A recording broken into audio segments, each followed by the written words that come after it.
Hi guys! So for today's video, ito, nagkalakal tayo guys ng ating gagamiting lagayan ng ating mga mantika guys. Ayan, nagre-refill kasi ako ng mantika. Imbis na bumili ako ng yung mga per dozen na, ako na lang ho ang nagre-refill. Para mas malaki ho ang aking kikitain kisa ho doon sa per dozen na bibilhin ko ho sa palengke.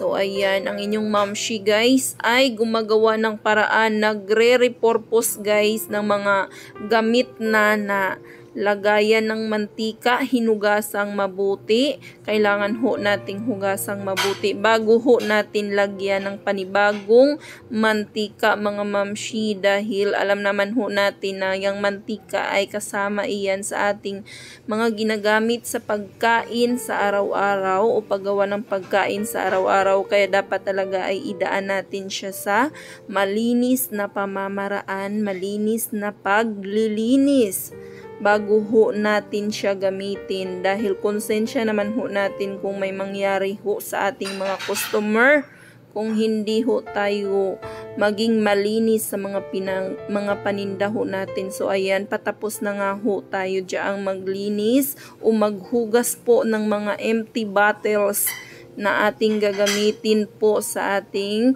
mantika. So ayan, nakasmile na ho ang inyong mamshi dyan dahil patapos na ho. At dito ho sa part na ito ay kailangan ko naman hong patuluin, tanggalin yung mga excess water sa loob niyan guys. So ayan, naisipan ko na tanggalan na ng tubig o patuyuin ho muna bago ko ho lagyan ng mantika. Ayan. So ayan, hinayaan ko muna yan siya dyan ng mga ilang oras, at nung nakita ko na medyo okay na, ay nag-refill na ho ako agad-agad ng aking mga panindang mantika guys, nang mai-display ko na ho sa aking maliit na tindahan.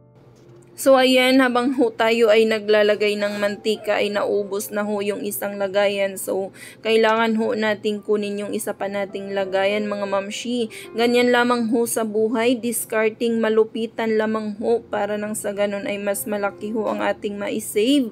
Mga moms, medyo mahirap siya pero kailangan ho natin talagang tiyagain dahil wala naman hong madaling trabaho para sa ating lahat. Yes, nagre-reels nga ho tayo na wala ho tayong sinasahod. Yan pa kayang sure na guys na may piso tayo basta may sipag lang ho tayo at tiyaga. Ayan na ho, tapos na ho natin siyang gawin. Thank you for watching guys. Maraming salamat sa inyong patuloy na panonood ng aking mga video. Bye guys!